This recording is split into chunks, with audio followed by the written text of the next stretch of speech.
अस्सलामुअलैकुम वरहमतुल्लाहि वबरकातुहू। आज हम डिस्कस करेंगे 8th न्यू उर्दू, जिसके अंदर हम आज शोरा व अदबा की जो तारीफ़ है उसको हम डिस्कस करेंगे। तो देखिए यहाँ पे फ़र्स्ट ऑफ़ ऑल यहाँ पे आपको 8th न्यू के अंदर हम 8th न्यू टेक्स्ट बुक ही पढ़ना है उर्दू। तो देखो यहाँ पे पहला जो है मुनाजात है। तो मुनाजात लिखने वाले कौन है? मीर हसन दहलवी है। देखो यहाँ पे दहली से ताल्लुक़ रखने मतलब उन्हें रखते हैं ना दहली से ताल्लुक़, इसलिए उनको दहलवी बोलते हैं। तो इसको हम कौन सी सिफत बोलते हैं? सिफ़ते निस्बती बोलते हैं। तो ऐसा आप क्या करना बोले तो याद रखना पड़ता। अब मुनाजात कौन लिखे बोले तो मुनाजात लिखने वाले मीर हसन दहलवी हैं। तो मीम से मुनाजात और मीम से मीर हसन दहलवी, ईज़ी से आप याद रख सकते। तो इसमें मकसद क्या छुपा हुआ है ये लेसन 8th क्लास में रखने का? तलबा मुनाजात पढ़ने के बाद अपने रब की हम्दो सना करनी सीख जाएंगे और दुआ मांगने के तरीक़े से वाकिफ़ होंगे। तलबा में आजिज़ व इनकिसारी का जज्बे को फ़रोग़ पाएगा। तलबा में सलाह रहमी और हमदर्दी जैसे रुझानात फ़रोग़ पाएंगे। तलबा अल्लाह ताला की बरतरी और किब्रियाई से रोशनास होंगे। तो ये मुनाजात सिखाने का ये मतलब हुआ कि अल्लाह ताला के पास कैसा हम लोग हम्दो सना करना और कैसे हम लोग दुआ करना बच्चों को अच्छी तरह से आ जाएगा। तो इसके लिए क्या करें हम इसमें 8th क्लास में मुनाजात रखे हैं। चलो हम मीर ग़ुलाम हसन उनके बारे में पढ़ेंगे। मोहतरम, तो मोहतरम मीर ग़ुलाम हसन यानी कि मीर हसन दहलवी के नाम से उनको जाने जाते हैं। 1727 यानी कि 1727। तो देखो यहाँ पे 1 + 7 क्या होता? 8 होता। तो मतलब मैं थोड़ा बहुत आपको हिंट दे रहा हूँ, ऐसा याद रख सकते बोल के। क्यों बोले तो आपको मीर ग़ुलाम हसन इन्हों आके क्या मतलब 8th क्लास में आते ना, तो 1727 कैसा याद रखना बोले तो आपको 1 + 7 8 होता। तो 8th क्लास के अंदर आते बोल के। और यहाँ पे देखो 17 आया तो 27 आता है उसके बाद। पहला 1 फिर 7 फिर 2 फिर 7, तो इक्वल लाइन से आ रहा 1727। ऐसा भी आप याद रख सकते। तो चूँकि अदबी ख़ानदान से ताल्लुक़ था तो इसलिए मीर हसन को शेरी व शायरी का शो विरासत में मिला था। मीर हसन ने तकरीबन तमाम असनाफ जैसे मसनवी, गज़ल, क़सीदा, मरसिया, रुबाई वग़ैरह में तिबा आज़माई की, मगर मसनवी पर मीर हसन को बिला की क़ुदरत हासिल थी। तो यहाँ पे क्या है बोले तो इन्हों ऑलराउंडर समझो। इनको हर तरह के हर नज़म के अंदर जो चीज़ें आती हैं आपको गज़ल मसनवी सब में इन्हों माहिर थे। सहरुल बयान इनकी शाहकार मसनवी में शुमार होती है। इम्पॉर्टेंट है, याद रखिए। सहरुल बयान इनकी शाहकार मसनवी में शुमार होती है। मीर हसन की दीगर तसानीफ़ को तज़किरे शोराए उर्दू मतलब तज़किराए शोराए उर्दू, दीवाने मीर हसन, मसनूआत मीर हसन वग़ैरह काबिल ज़िक्र हैं। तो इनके तसानीफ़ कौन से हैं? देखो आप इजी से उसको याद रख सकते। देखो मीर हसन आखिर में आ गया और यहाँ पे हसन आखिर में आ गया, तो हम लोग को याद करने का क्या है? तज़किराए शोराए उर्दू। तो यहाँ पे हम हसन की बात करते हैं तो हसन की बात करते हैं, तो यहाँ पे किसका तज़किरा हो रहा? हसन का तज़किरा हो रहा। तो ऐसा कुछ याद रखने की कोशिश करो। तज़किरा किसका हो रहा? हसन का हो रहा बोल के। तो ये किसकी तसानीफ़ है बोले तो हसन की तसानीफ़ है। तो मीर हसन का इंतकाल 24 अक्टूबर 1786 लखनऊ में हुआ। सेम एज इट इज़ है, वहाँ पे 1727 था, यहाँ 1786 है। तो देखो यहाँ पे इसे याद रखने का तरीक़ा देखो, कंफ्यूज नहीं होना। 1786 है तो देखो फ़र्स्ट ऑफ़ ऑल 1 को 7 को मिले तो 8 आता।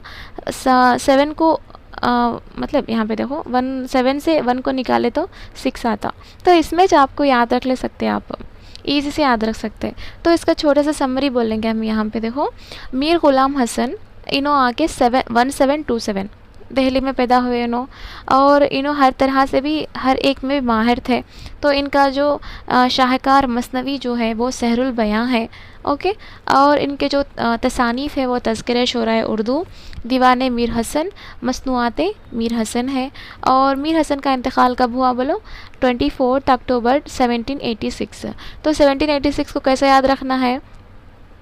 1 + 7 = 8, 1 - 7 = 6। ऐसा इसको याद रखना है, सिंपल से। तो देखो यहाँ पे आपको थोड़ा बहुत इन्फॉर्मेशन भी यहाँ पे मिल जाता। चलो हम इसको क़वाइद के अंदर कंप्लीट कर लेंगे आराम से। तो यहाँ पे देखिए आप, इसका खुलासा भी यहाँ पे मौजूद है किस तरह से मतलब दुआ करनी चाहिए बोल के। चलो पढ़ लेंगे खुलासा एक मरतबा। मुनाजात में शायर अपनी आजिज़ी और इनकिसारी का इजहार करते हुए रब्बुल इज़्ज़त से दुआ करता है कि आए अल्लाह, हज़रत मोहम्मद मुस्तफ़ा सल्लल्लाहु अलैहि वसल्लम, हज़रत अली साहिबा अकराम और बीबी फ़ातिमा रज़ियल्लाहु तआला अन्हा और आले रसूल सल्लल्लाहु अलैहि वसल्लम का वास्ता देता हूँ, जिनका हर अमल व फ़ाल सच्चा है। तेरे इन नेक बंदों के तुफ़ैल में मेरी दुआ को कबूल फरमा। या अल्लाह, मैं गुनाहगार बंदा हूँ और अपने गुनाहों से परेशान हूँ, तो मेरे गुनाहों को बख्श दे, क्योंकि तू बड़ा करम करने वाला और बख्शने वाला है। बेशक मेरी दुआ है कि जब तक ज़िंदा रहूँ तेरी मोहब्बत में जीऊँ। तेरी मोहब्बत के सिवा दुनिया की सारी मोहब्बतें हक़ीर, कमतर और फजूल हैं। आले रसूल के सिवा मुझे दुनिया में किसी चीज़ की फ़िक्र ना हो। हज़रत हुस्न और हज़रत हसैन और हज़रत हुसैन के सदक़े में मुझे हर तरह का आराम नसीब फरमा। तो इस तरह मेरी हर ज़रूरत को पूरी कर दे कि मुझे किसी गैर से मांगने की हाजत ना हो। मुझे हमेशा तू तंदुरुस्त रख और मेरी झोली में दुनिया की खुशियाँ भर दे। मेरे अफराद ख़ानदान को खुश रख, मेरे दोस्त अहबाब को आबाद कर। शायर कहता है कि या अल्लाह, जिनको तूने मेरी रोज़ी रोटी का ज़रिया बनाया है, तो सदा उन पर अपने रहम करम का मामला फरमा, क्योंकि तू बड़ा रहीम, तू बड़ा करीम है। आखिर में शायर दुआ करता है कि ऐ अल्लाह, तू मुझे इज़्ज़त ज़िंदगी अता फरमा और मुझे अपने दोस्त और अहबाब में इज़्ज़त व आबरू के साथ रख। ऐ अल्लाह, सल्लल्लाहु अलैहि वसल्लम, मोहम्मद मुस्तफ़ा सल्लल्लाहु अलैहि वसल्लम के वसीले में मेरी दुआओं को कबूल फरमा और मेरे दीन और दुनिया के काम आसान कर दे। आमीन या रब्बुल आलमीन। तो बहुत ही प्यारी दुआ थी, जिसके अंदर सब को भी इंक्लूड कर दिया गया था इसमें। तो चलो हम नेक्स्ट जो हमारे शोरा व अदबा हैं उनकी तरफ आगे बढ़ते हैं। तो देखिए यहाँ पे क्या नेक्स्ट लेसन क्या है, एक मरतबा यहाँ पे देख लेंगे। कुछ दिलचस्प नज़म है। ख़ुद से ना उदास हूँ ना मसरूर हूँ मैं, बज़ाते ना रोशन हूँ ना बेनूर हूँ मैं। मख्तार है मख्तार है मख्तार है तू, मजबूर हूँ मजबूर हूँ मजबूर हूँ मैं। जोश मलिया आबादी की लिखी हुई है। तो यहाँ पे पहेलियाँ कैसे देके इसका सॉल्यूशन करो बोलता था। मे भी दिलचस्प नज़्म, अगर कोई छोटा सा नज़्म देके कौन से मतलब कौन सी नज़्म या कौन लिखे हैं बल्कि भी पूछने के चांसेस हैं। तो ऐसा बॉक्स लगा हुआ रहता ना, तो थोड़ा बहुत आप देख के जाना सही लगता। यहाँ पे वालिदैन की खिदमत के बारे में यहाँ पे बताया गया है। तो आखिर में देखिए यहाँ पे अख़वाल ज़रीन, तुम में बेहतर लोग वो हैं वो जो अपने अखलाक के अच्छे हों। तो अपने के अखलाक के अच्छे वो होते, वही बेहतर लोग होते बोल के। सेकेंड लेसन है हमारा, लालच बुरी बला है। लालच बुरी बला है। इसके लिखने वाले कौन है? राम असरार राज। राम असरार राज। तो राज क्या है? इनका तखल्लुस है, याद रखिए। तो देखिए यहाँ पे इसका रखने का मकसद क्या है। इसे कहानी पढ़कर तुलबा लालच से होने वाले नुकसानात से वाकिफ़ होंगे, ज़बान की चाशनी, हुस्न और ज़बान के इस्तेमाल से वाकिफ़ होंगे, कमज़ोरों, गरीबों, मस्कीनों और मोहताजों की मदद करने का जज्बा फ़रोग़ पाएगा, बाहमी इमदाद और हमदर्दी का जज्बा फ़रोग़ पाएगा और मेहनत मज़दूरी की अहमियत से वाकिफ़ होंगे। तो लालच करना बुरी आदत है ना, तो बच्चों को ये समझाना है और उसके नुकसानात को बतलाना है और अच्छाई की तरफ आगे बढ़ाने के लिए मेहनत मज़दूरी की अहमियत को बतलाने के लिए इस लेसन को रखा गया है। तो शायर का तारुफ यहाँ पे देखिए। असल नाम राम असरार छंजी, और यहाँ पे छंजी बोल के है, छंजी बोल के हैं, और क़लमी नाम डॉक्टर राम असरार राज है। राज की पैदाइश 1 मार्च 1932 मतलब 1 मार्च 1932 में सूबे पंजाब के ज़िला जलंधर के शहर तहसील नवा में मौज़े मांगट में हुई। राज ने दिल्ली यूनिवर्सिटी में आला तालीम मुकम्मल की। जो राज को उर्दू ज़बान और अदब से फितरी लगाव था, इसलिए राज ने डॉक्टर गोपी चंद नारंग के मशवरे पर बनारस हिंदू यूनिवर्सिटी से उर्दू शायरी में कौम यकजहती की रिवायत के उन्वान पर PhD मुकम्मल की। तो आपको पता है ना, PhD मुकम्मल करना वो तो किसी न किसी एक मवाद पे रिसर्च करना और उसके लिए उसके बारे में एक बुक आपको पब्लिश करनी पड़ती है, यानी कि आपका प्रोजेक्ट वर्क कंप्लीट करके देना पड़ता है उनको, कुछ नहीं है। तो यहाँ पे देख सकते हैं कि आप यहाँ पे क्वेश्चन ये पूछ सकता कि किन के मशवरे से वो उर्दू शायरी में कौमी यकजहती के रिवाज के उन्वान पर पीएचडी किए हैं बोले तो गोपी चंद नारंग के मशवरे पे। इनका नाम आपको याद रखना पड़ता। असरार राज ने बच्चों के अदब पर तवज्जो दी और अपने 3 मजमूए दिलचस्प कहानियाँ, आंखें अपनी बाकी, इनका और उर्दू और हिंदी का लिसानी रिश्ता, तो ये 3 क्या है, राम इसरार आज़ाद के लिखे हुए हैं। तो सिंपल सी बात है, यहाँ पे देख सकते हैं उनको बच्चों की कहानियाँ, बच्चों के अदब पे लिखना, कहानियाँ लिखना बहुत पसंद था। तो बच्चों को क्या पसंद है बोलो, कहानियाँ पसंद थे। एक मजमूए का नाम आ गया। आंखें अपने बाकी, इनका तो हम लोग ज़्यादातर बच्चों को ज़्यादा मोहब्बत करते हैं उनकी आँखों को। कुछ भी आप उसको आइडिया करके कुछ भी हिंट रख के याद रख सकते। उर्दू और हिंदी का लिसानी रिश्ता। अब छोटे बच्चे पहले कैसा बात करते हैं, थोड़ा क्या बोलते हैं, मीठी मीठी बात करते, और थोड़ा बड़े हो जाने के बाद पहले उर्दू बात करते, बाद में हिंदी बात करते। ऐसा कुछ भी आप क्या बोलते हैं, एक रिश्ता रख के, यानी कि क्या बोलते हैं, छोटा कोड रख के आप याद रख सकते हैं। मैं बस आपको ये समझाने की कोशिश कर रहा हूँ, आपको बर्डन नहीं होना आपके दिमाग पर, लेकिन आप छोटे से ट्रिक के ज़रिए से समझ लेना बोल के। हम लोग याद करते हैं दिलचस्प कहानियाँ, आंखें अपनी बाकी, इनका उर्दू और हिंदी का लिसानी रिश्ता, ऐसा भट्टी नहीं मारना। ओके, तो यहाँ पे क्या है बोले तो राम इसरार आज़ाद। सिंपल सी बात इसके अंदर क्या है, तो राज उनका तखल्लुस है, उनका जो पैदाइश है 1932 1 मार्च 1932 है। ओके, तो यहाँ पे देख सकते हैं आप इनकी दिलचस्प कहानियाँ, यानी कि उनको बच्चों के कहानियों पे ज़्यादातर इंटरेस्ट, बच्चों के अदब पे ज़्यादा इंटरेस्ट है। तो बच्चों को क्या पसंद, फर्स्ट ऑफ ऑल कहानियाँ पसंद है। और बच्चों को और उनके फेस पे क्या अच्छा लगते हैं, हर एक चीज़ भी अच्छा लगते हैं, लेकिन आंखें बहुत अच्छे लगते हैं। तो आंखें से रिलेटेड क्या है इनके मजमूए, आंखें अपनी बाकी, इनका और क्या है, उर्दू और हिंदी का लिसानी रिश्ता। तो बच्चे जब बात करते तो पहले उर्दू बात करते, बाद में बड़े बड़े होते गए हिंदी सीख लेते। ऐसा कुछ आप इसको याद रख ले सकते हैं यहाँ पे। तो यहाँ पे देख सकते हैं आप, तो ये था इनके बारे में, राम इसरार आज़ाद के बारे में। तो इसके अंदर आपको लालच के बारे में बहुत बड़ा किस्सा सुनाया गया है। तो लालच करने, तो ये 3rd लेसन देखिए, यहाँ पे तराना वतन है। तो इसके लिखने वाले कौन है, बैकल उत्साही है। तो तराना वतन लिखने वाले कौन है, बैकल उत्साही है।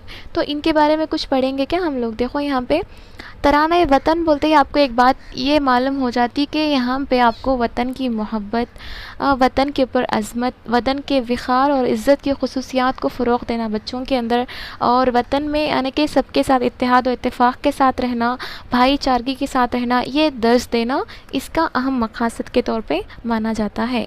तो देखिए यहाँ पे शायर का तारुफ़ है। बैकल उत्साही का असल नाम क्या है, लोधी मोहम्मद शफ़ी ख़ान है, और क़लमी नाम क्या है इनका, बैकल उत्साही है, और इनका तख़ल्लुस बैकल है। तो इनकी पैदाइश कब है बोलो, 1 जून, यानी कि 1 जून, यानी कि 1 जून 1928, यानी कि 1928। तो इन्हों कहाँ पे पैदा हुए, ज़िला गोंड, रियासत उत्तर प्रदेश। तो इन्हों तालीम मुकम्मल करने के बाद राज्यसभा के लिए इन्हों सेलेक्ट हुए थे, यानी कि इन्हों पॉलिटिशियन है। और इन्हों क्या करे बोले तो उन्होंने गज़लें और नज़में भी कही हैं, लेकिन बुनियादी तौर पर उन्होंने ज़्यादातर गीत के शायर माने जाते हैं। इन्हों गज़लें भी बोले हैं और नज़में भी बोले हैं, लेकिन ज़्यादातर उन्होंने गीत के शायर के तौर पर ही माने जाते हैं। तो उनकी आवाज़ भी बहुत अच्छी थी, चूँकि खुशगुलो थे, इसलिए मुशायरों में, नुमाइंदे शोरा में इनका शुमार होता था।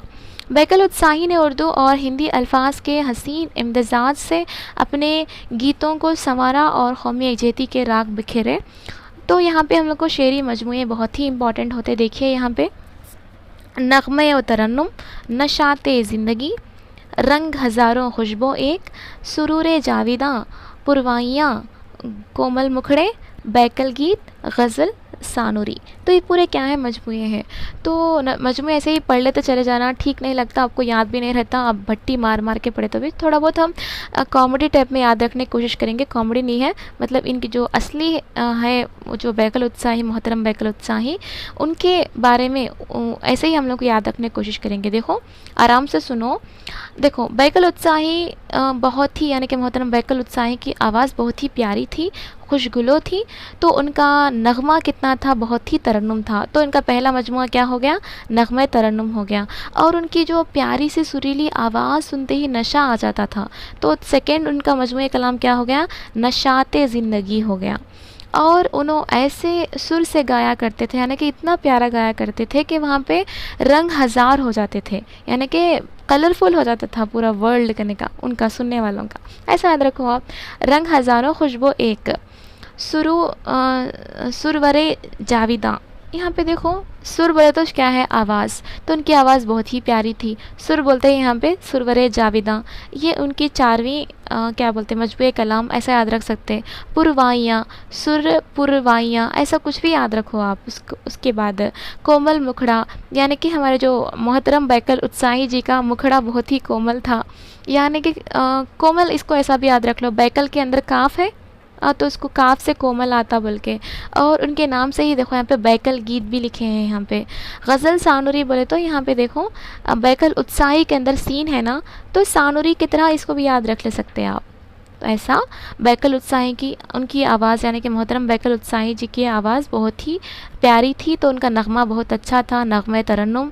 और उनकी आवाज़ सुन के नशे में चले जाते थे। दूसरा मजमुआ नशाते ज़िंदगी, और जब उनकी आवाज़ सुनते थे तो रंग हज़ारों हो जाते थे, खुशबू एक हो जाता था। तो उनका तीसरा मजमुआ है, और उनका सुर बहुत ही प्यारा था, सुरवरे जाविदा। पुरवाइयाँ, अब थोड़ा बहुत याद रख ले, पुरवाइयाँ सुर ऐसा। और उनका मुखड़ा क्या था, कोमल सा था, या बैकल उत्साही के अंदर जो काफ है वो कोमल हो जाता, काफ से कोमल। और बैकल गीत उनके नाम से जा गया, और उत्साही के अंदर जो सीन है वो गज़ल सानुरी के अंदर आ जाता।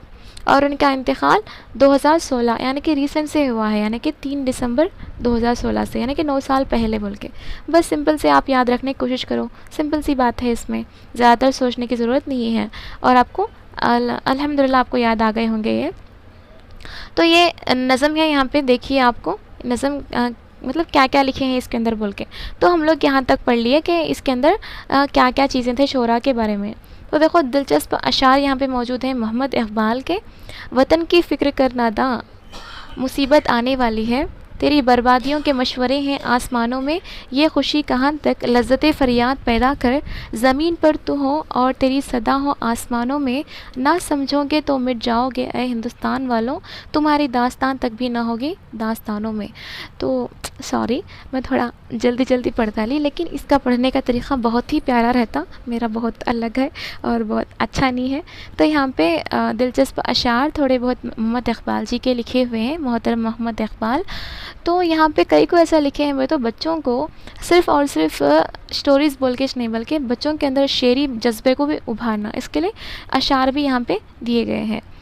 तो यहाँ पे देखिए आप आखिर में क्या है इनके बारे में। खौल लिखना भूल गए शायद, इसमें खौल का एक अच्छा ब्रैकेट बना के खौल लिखना भूल गए। अच्छा चलो, फोर्थ है हज़रत उमर बिन अब्दुल अज़ीज़ रहमतुल्लाह अलैह। ये कौन लिखते हैं बोले तो शिबली नामानी की लिखी हुई है, शिबली नामानी। आप सुने होंगे ना 7th क्लास में शायद, ये पुराना जो प्रीवियस का था। तुलबा को हज़रत उमर बिन अब्दुल अज़ीज़ रहमतुल्लाह अलैह की हालात ज़िंदगी से वाकिफ़ करवाना, तुलबा को अल्लाह के अहकाम के मुताबिक ज़िंदगी गुजारने के काबिल बनाना, तुलबा के अखलाक़ को परवान चढ़ाना, तुलबा के अंदर सलाह मशवरे को, शौक़ को उभारना। सिंपल सी बात देखो जी, मतलब देखो टीचर्स के यहाँ पे आपको किसी एक को रोल मॉडल बन के चलना पड़ता, कहीं भी हो आप। जैसे कि गर्ल्स हैं तो हज़रत मतलब बीवी फ़ातिमा रज़ी अल्लाह ताला अन्हा, उनके जैसा हम लोग रहना, बल्कि हम लोग रोल मॉडल बनाते हैं आयशा रज़ी अल्लाह ताला अन्हा। तो ऐसा कि हम बच्चों को कभी भी हो एक रोल मॉडल की तरह, अगर किसी ने हमारे जो इस्लाम के अंदर जो क्या बोलते हैं राशिद, क्या बोलते हैं हज़रत उमर बिन है, और बहुत सारे ऐसे हैं, उनके बारे में अगर हम बताते हैं ना, तो उनकी ज़िंदगी को मिसाली ज़िंदगी बना के बच्चे क्या करते हैं, उनसे अखलाक सीखते हैं। तो इनके बारे में इसलिए रखा गया कि बच्चों के अखलाक अच्छी तरह से परवान चढ़ाएं। क्यों बोले तो वो उम्र ऐसी होती है जो बुराई की आदतों पे उनको जाना पड़ता, उनकी एज ऐसी होती। तो ऐसे इसमें अच्छे अच्छे शख्सियतों के बारे में, हमारे इस्लाम के अंदर बहुत ऐसे ज़बरदस्त शख्सियत है, उनके बारे में अगरचे उनको पहचान करवाते गए तो उनके असरात इनके ऊपर पड़ते बोल के, उनके बारे में पढ़ना, ऐसा उनके आदत सीख लेते बच्चे और उनकी लाइफ अच्छी रहती बोल के। तो यहाँ पे देखिए शिबली नामानी का। शिबली नामानी 1857 में बंदोल ज़िला आज़मगढ़ में पैदा हुए। 1857, याद रखो ये। 18 साल की उम्र में उन्होंने अरबी, फ़ारसी और इस्लामी उलूम की तालीम मुकम्मल की और वालिद के इसरार पर वकालत का इम्तिहान भी पास किए हैं नो। और उसके बाद देखो यहाँ पे इसमें इम्पॉर्टेंट चीज़ देखेंगे हम लोग। सर सैयद ने इनकी सलाहियतों का अंदाज़ा किया और उन्हें फ़ारसी का प्रोफेसर मुकर्रर किया। तो कौन आके इनकी सलाहियतों का अंदाज़ा किए बोले तो सर सैयद। तो इनके नाम जो बीच बीच में आते रहते हैं उनको याद रखना इम्पॉर्टेंट होता। तो वो सर सैयद की तहरीक से वाबस्ता हो गए और अपने क़लम के ज़रिए इनको तरक्की देने लगे। 16 साल तक अलीगढ़ से वाबस्ता रहे और सर सैयद के इंतकाल के बाद उससे ख़ता ताल्लुक़ कर लिया। सैयद अली बिलगिरामी के ख्वाहिश पर हैदराबाद आए। तो किन की ख्वाहिश पर ये हैदराबाद आए बोले तो सैयद अली बिलगिरामी के ख्वाहिश पर। और सरिश्ता उलूम फ़नून के नाज़िम मुकर्रर हुए। नदवा के हालात ख़राब हुए तो इसकी इस्लाह के लिए लखनऊ चले गए। आखिरी उम्र आज़मगढ़ में बसर हुई जहाँ दारुल मुसन्निफ़ीन की बुनियाद डाली। तो कौन डाले दारुल मुसन्निफ़ीन? शिबली नअमानी। तो सीरतुन्नबी की तसनीफ़ में मसरूफ़ हो गए। उनकी मशहूर तसानिफ़ अल-मामून, सीरतुन्नुमान, सफ़रनामे मिस्र व शाम व रोम, अल-फ़ारूक़, अल-ग़ज़ाली, सवाने मौलाने रोम, अल-इल्मुल कलाम, मुआज़ाने अनीस व दबीर, अल-कलाम, शेरुल अजम, सीरतुन्नबी। देखो ये जो मतलब ऐसा लगता है कि इतने सारे देखो यहाँ पे नबी पाक सल्लल्लाहु अलैहि वसल्लम की तसनीफ़ लिखते हैं बोले तो मतलब आप अंदाज़ा लगा लो कि उन्होंने कितने बुक्स और कितना रिसर्च करे रहते बल्कि। शिबली नामानी, मोहतरम शिबली नामानी दारुल मुसन्निफ़ीन की बुनियाद डाले हैं बोले तो कितने ज़बरदस्त रहते हैं तो उनकी तसानीफ़ देखिए आप यहाँ पे अल बोल के ज़्यादातर आपको दिखाई दे रहा। अल मामून, सीरतुन्नुमान, मतलब पूरे आपको इस्लामिक नेम्स आपको दिखाई दे रहे। तो इस्लामिक नेम्स ज़्यादातर आपको दिखाई दे तो शिबली नामानी को आप याद रखना पड़ता। 1 से 2 मरतबा पढ़ के जाना। देखो अल मामून, सीरतुन्नुमान, सफ़रनामे मिस्र व शाम व रोम, अल फ़ारूक़, अल-ग़ज़ाली, सवाने मौलाने रोम, इल्मुल कलाम, मुआज़ाने अनीस व दबीर, अल-कलाम, शेरुल अजम, सीरतुन्नबी। तो ये पूरे क्या है इनके तसानीफ़ हैं। तो नबी की सीरत भी इन्होंने लिखी है। वो बहुत बड़े अदीब, निखात और मौर्रिख़ और शायर भी थे। मतलब हम लोग इतना सिंपल से पढ़ लेते लेकिन ये अदीब बोल के वर्ड प्रोनाउंस करना, इनके बारे में लिखना, वो कितने सालों की मेहनत के बाद यहाँ पे ये इनका दर्जा यहाँ पे बताया गया है। मतलब इतना आसान से हम लोग पढ़ लेते लेकिन उतने आसान से उस चीज़ को हासिल करना नहीं होता। बहुत मशक्क़त करनी पड़ती। एक अदीब होना, एक निखात होना, एक मौर्रिख़ होना, एक शायर होने के लिए उनको ऐसे ही शायर नहीं बोलते, उनको ऐसे ही मौर्रिख़ नहीं बोलते। इसके पीछे उनकी बहुत मेहनत होती। उसी तरह से हम लोगों को भी टीचर्स इतनी आसानी से नहीं बोलते बल्कि हम लोगों की मेहनत होती, हम लोगों का स्मार्ट वर्क होता, हम लोगों का हार्ड वर्क होता और हम लोग का एग्ज़ाम होता उसके अंदर। उसके बाद हम लोग कुछ मतलब अल्हम्दुलिल्लाह अगर अल्लाह ताला हमारी नसीब और हमारी मेहनत को अल्लाह ताला उसको कबूल करता है तो ज़रूर से हमारा भी एक ओहदा रहता। हम लोग को भी असातिज़ा इकराम की तरह एहतराम करते। अल्लाह ताला हम सबको असातिज़ा इकराम बनने की और जितनी भी सलाहियत असातिज़ा इकराम के अंदर है उतनी सारी सलाहियतें हम लोग के अंदर आने की तौफ़ीक़ नसीब फरमा। आमीन या रब्बुल आलमीन। तो इल्मियत और मज़हबियत के बावजूद इनकी ज़बान में सादगी, शगुफ्तगी और रवानी पाई जाती है। 1914 में नदवे लखनऊ में इनका इंतकाल हुआ। देखो 1857 आके यहाँ इनकी पूरी स्टोरी आके 2 डेट्स हैं। 1857 एक है, 1914 एक है। वो 2 डेट्स भी कैसे हैं बोले तो पूरे हिस्टोरिकल प्लेस के अंदर बहुत ही मशहूर डेट्स हैं ये। 1857 क्या हुआ था? गदर यानी कि क्या बोलते हैं उसको, सिपाहियों की जंग हुई थी। जबिश पैदा हुए थे उन्होंने जब पहली जंग अज़ीम स्टार्ट हुई थी, जब इनका इंतकाल हो गया था 1914 में। सिंपल सी बात है, ऐसा याद रखो। और यहाँ पे हम लोग को याद रखने की चीज़ क्या है बोले तो सर सैयद इनकी सलाहियतों को मौलाना सर सैयद अहमद ख़ान जो थे उन्होंने आके इनकी सलाहियतों को अंदाज़ा कर को क्या करे थे, उनको प्रोफेसर के जैसा मुकर्रर किए थे। और उसके बाद उन्होंने चल गए बाद सैयद अली बिलगिरामी की ख्वाहिश पर उन्होंने हैदराबाद आए थे। याद रखना आपको ये। और उन्होंने दारुल मुसन्निफ़ीन की बुनियाद भी डाली और उनकी तसानीफ़ अल-मामून, सीरतुन्नुमान, सफ़रनामे मिस्र शाम व रोम, अल-फ़ारूक़, अल-ग़ज़ाली, सवाने मौलाना रोम, अल-कलाम, मुआज़ाने अनीस व दबीर, अल-कलाम, शेरुल अजम, सीरतुन्नबी, ये सारे के सारे आते हैं आपको। और इनकी इंतकाल कब हुआ? 1914 में नदवाए लखनऊ में इंतकाल हुआ। तो यहाँ पे हज़रत उमर बिन अब्दुल अज़ीज़ रहमतुल्लाह अलैह इनकी स्टोरी यहाँ पे बताई गई है। मैं आपको ज़रूर से इसकी स्टोरी के बारे में बताऊँगी। तो यहाँ पे देखिए आपको नेक्स्ट हम लोग पढ़ेंगे इसमें जो हमारा नेक्स्ट लेसन कौन सा रहता है एक मरतबा देख लेंगे। यहाँ पे बहुत सारा ग्रामर भी मौजूद है और बहुत ही इम्पॉर्टेंट है। यहाँ पे देखिए आप, दिलचस्प नज़म, तो यहाँ पे लिखने वाले कोई भी नहीं है, दिलचस्प नज़म एक ही मौजूद है यहाँ पे। चलो तो फिफ्थ लेसन देखिए यहाँ पे, और यहाँ पे मुग़ल शहंशाह औरंगज़ेब उनके बारे में भी मौजूद है। ये भी बहुत बड़े अल्लाह वाले थे, नो बहुत ही मशहूर है। गज़ल देखिए यहाँ पे फिफ्थ लेसन है, बहादुर शाह ज़फ़र। बहादुर शाह ज़फ़र के जो लिखी हुई गज़ल है ये, क़सीदों में गीतों में हरदम पली है, रफ़िया और लता के सुरों में ढली है। रफ़ी और लता के सुरों में ढली है। ये उर्दू ज़बान को खुदा शाद रखे, हम्मा की दुआ है कि आबाद रखे।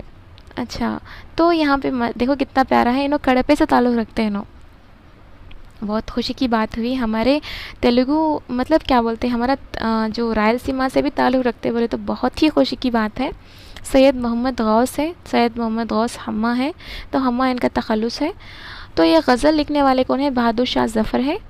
तो यहाँ पे देख सकते हैं आप, बहादुर शाह ज़फ़र, माशाल्लाह, ये तो मुग़लिया ख़ानदान के आखिरी चश्म चिराग थे ना। इन्हों मैं वही सोच रही हूँ, बहादुर शाह ज़फ़र इन्हों बादशाह ना बल्कि। तो यहाँ पे देखो ये गज़ल बहादुर शाह ज़फ़र की कुलियात ज़फ़र से लिया गया है। तो ये किससे लिया गया है, कुलियात ज़फ़र से लिया गया है। तो यहाँ पे शायर जो हैं बहुत ही बड़े मुग़लिया ख़ानदान के आखिरी चश्म चिराग थे नो। बहादुर शाह ज़फ़र की पैदाइश मतलब यहाँ पे 24 अक्टूबर 1775 में हुई थी, दिल्ली में हुई। वालिद का नाम अकबर शाह सानी और वालिदा लाल बाई थे। तो अकबर शाह सानी और लाल बाई इनके अम्मी अब्बू थे। ज़फ़र आखिरी मुग़ल शहंशाह के होने के साथ साथ उर्दू के बेहतरीन शायर भी थे। इनका असल नाम मिर्ज़ा अबुल मुज़फ़्फ़र सिराजुद्दीन था। तो इनका असल नाम क्या था, मिर्ज़ा अबुल मुज़फ़्फ़र सिराजुद्दीन था। ज़फ़र क्या था, इनका तखल्लुस था। 1857 की पहली जंग आज़ादी में ज़फ़र ने अहम किरदार अदा किया था। बहादुर शाह ज़फ़र बैक वक्त उर्दू, अरबी और फ़ारसी ज़बानों पर उबूर रखते थे। उर्दू और फ़ारसी ज़बान के अलावा ब्रज भाषा पंजाबी में भी इनका कलाम मौजूद है। बहादुर शाह ज़फ़र शुरू में मोहम्मद इब्राहिम ज़ौक़ के शागिर्द रहे। तो इन्हों आके किनके शागिर्द रहे, पहले में मोहम्मद इब्राहिम ज़ौक़ के शागिर्द थे। फिर मिर्ज़ा असदुल्ला ख़ान गालिब को भी अपना उस्ताद बनाया। तो यहाँ पे देखिए हमारे गालिब जी आ गए हैं। तो गालिब को अपना उस्ताद बनाए कौन, बहादुर शाह ज़फ़र। देखो गालिब कितने मतलब मोहतरम गालिब कितने मतलब इम्पॉर्टेंट रोल अदा कर रहे हैं हर एक जगह पे। बहादुर शाह ज़फ़र का दौर अफरा तफरी का दौर रहा। इनके कलाम में गम, दर्द और दौरा जा नज़र आता है। इनके सारे कलाम को कुलियात ज़फ़र की शक्ल में जमा कर दिया गया है। इनकी वफ़ात 7 नवंबर 1862 में रंगून म्यांमार में हुई और वहीं इनकी तदफीन हुई। तो रंगून के अंदर इनका क्या हुआ था, इंतकाल हुआ था 7 नवंबर 1862 को। तो देखिए यहाँ पे आपको बहादुर शाह ज़फ़र जो मुग़लिया ख़ानदान की आखिरी चश्म चिराग व आखिरी बादशाह हैं। उन्हें 24 अक्टूबर 1775 को इनकी पैदाइश हुई और इन्हों आके मोहम्मद इब्राहिम ज़ौक़ के पास उनके शागिर्द रहे और गालिब को अपने उस्ताद की तरह बना लिए इन्हों को ना। उसके बाद असदुल्ला ख़ान गालिब को, मोहतरम असदुल्ला ख़ान गालिब को, तो इनका इंतकाल देखो। इनके कुछ भी मतलब कलाम आके एक ही है, कुलियात ज़फ़र बोल के इसमें सारे का सारा रखा गया है और उनके ज़्यादातर कलाम भी मौजूद यहाँ पे नहीं है।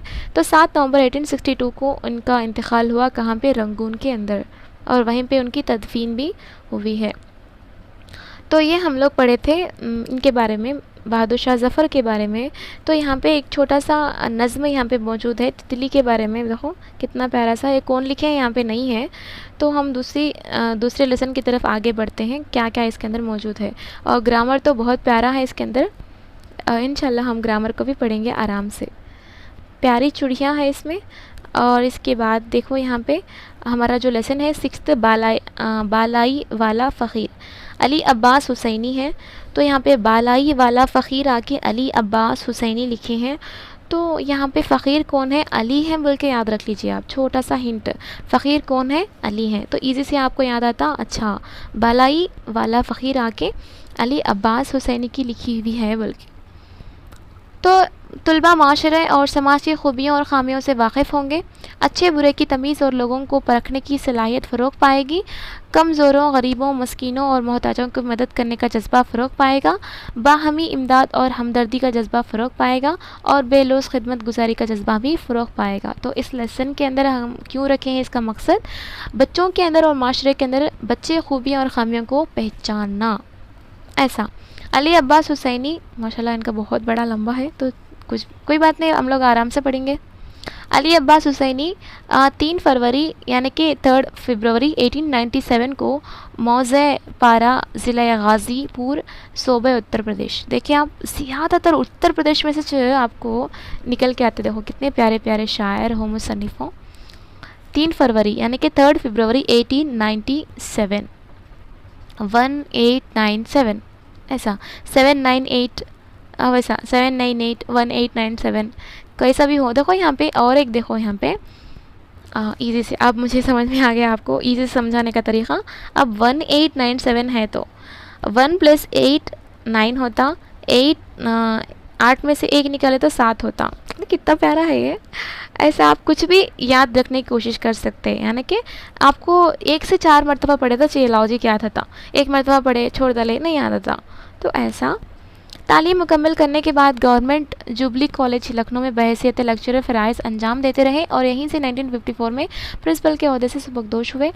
अली अब्बास हुसैनी को बचपन से ही क़स्सा कहानियों में दिलचस्पी थी, जो उनके बचपन से अदबी यहाँ पे चूँ आना सो चूँकि बचपन से अदबी ज़ौक़ रखते थे, इसलिए अपनी उम्र के 20 साल में यानी 1917 में पहला अफसाना गुंचे ना शगुफ्ता के नाम से लिखा।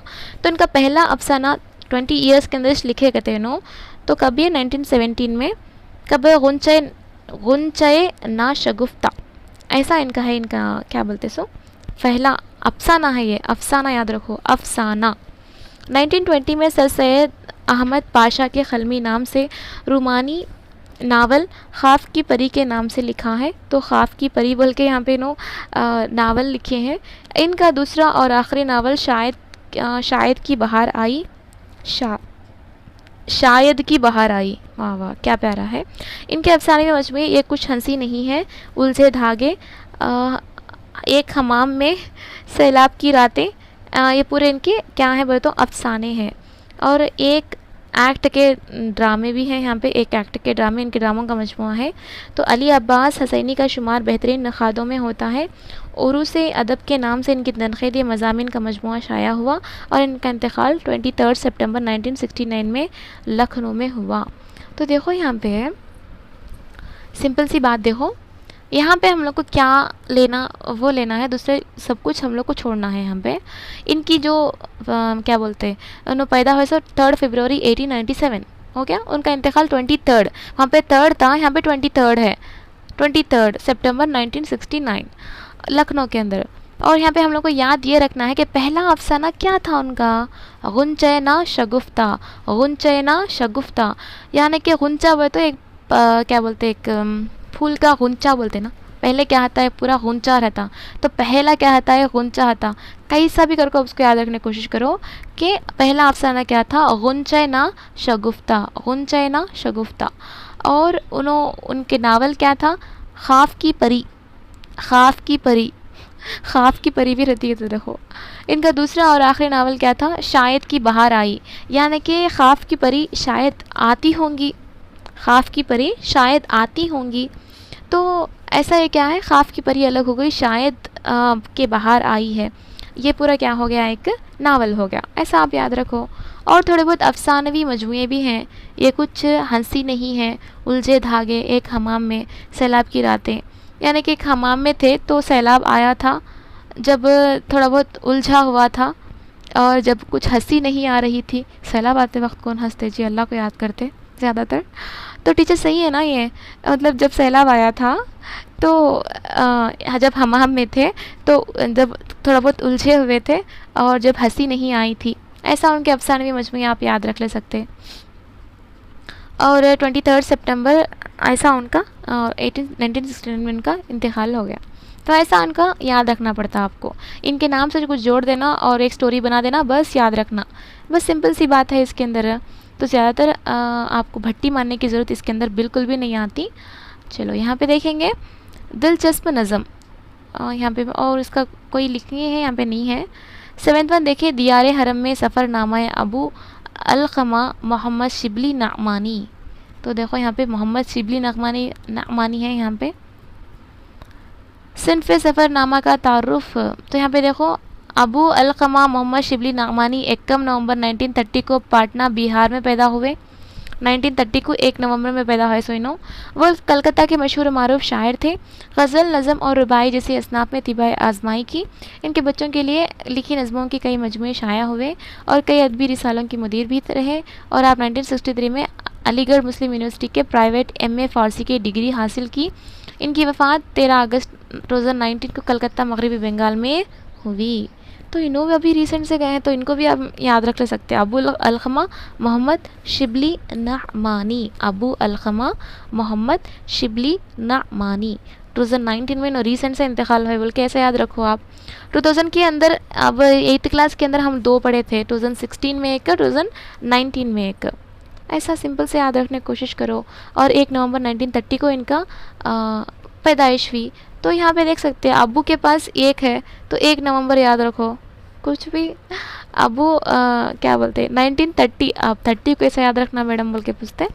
अबू यहाँ पे देखो अबू है, तो अलीफ 1 हो गया, बे 1 हो गया, वो 1 हो गया, तो 3 हो गया।